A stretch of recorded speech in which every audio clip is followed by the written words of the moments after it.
What's up guys, it's Travis and this is how I do things. Today I'm going to be showing you the best workbench for small workshops.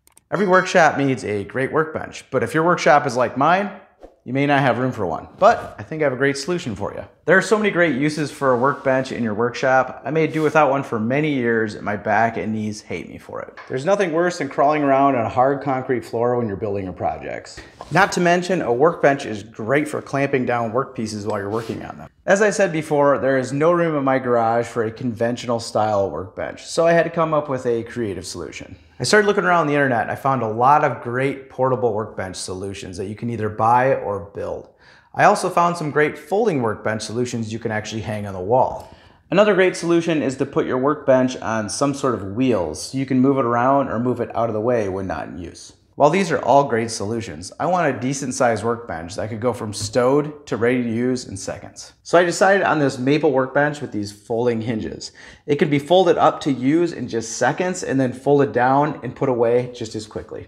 I even added a cheap vise with some soft pine jaws for holding workpieces without damaging them. Sometimes I also just clamp things to the bench using one of these clamps.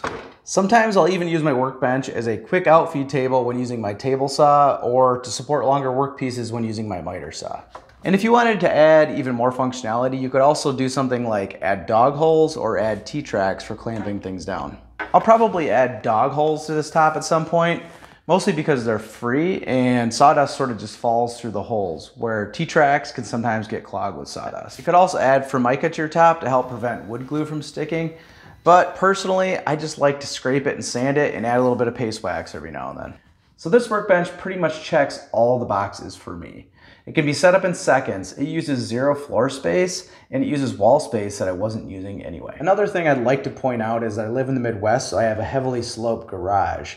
This is so water from melted ice and snow can drain out of the garage, but that's not exactly ideal for a workbench. Well, this is where my workbench really shines. My workbench is perfectly level because it's mounted to the wall, not the floor, so I don't care if the floor is level or not. I actually kind of like the fact that the floor is not level and the bench is, because depending on which side of the bench I stand on, I have variable bench height.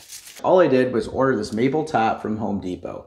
Then I went over to Amazon and ordered this cheap vise and these folding brackets. I'll put a link to these products in the video description. Obviously you could build your own top, but I was just going for quick and easy. To build this workbench, all you need to do is attach the brackets to the wall, making sure that they're level and that the screws go into studs. Then just lay the top on the brackets and secure with some wood screws. For the vise, just make some sacrificial jaws out of a softer wood so it doesn't damage the workpiece you want to hold. Then screw the vise onto the top.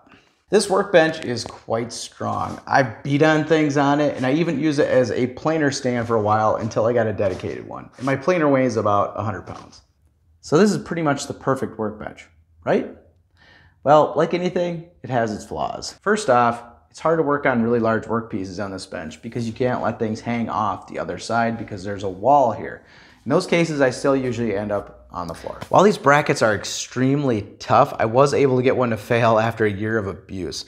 But the supplier I worked through on Amazon was awesome and they replaced them very quickly for free. Considering how hard I was on this workbench, I feel like a failure within a year was perfectly acceptable. Depending on the size and how you plan to use your workbench, I would suggest 3 to 4 hinges.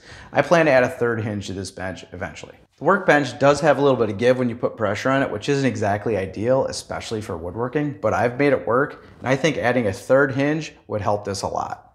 With my workbench mounted to the wall, I have a window right here, which is awesome for natural light so you can see your workpiece, but if you're a YouTuber like me, it isn't exactly ideal. Filming into the light like this can give you some nasty washout in your videos, so I always end up with some weird camera angles when I'm filming at the workbench. Overall, I think this workbench is a fantastic solution, especially if you're somebody that likes woodworking or DIY and you don't have a dedicated workshop. I really like this workbench solution for my small workshop. What do you guys think? Drop me a comment and let me know. If you like this video, please hit like and subscribe and click that notification bell, as well as check out one of these awesome videos up here. See you guys.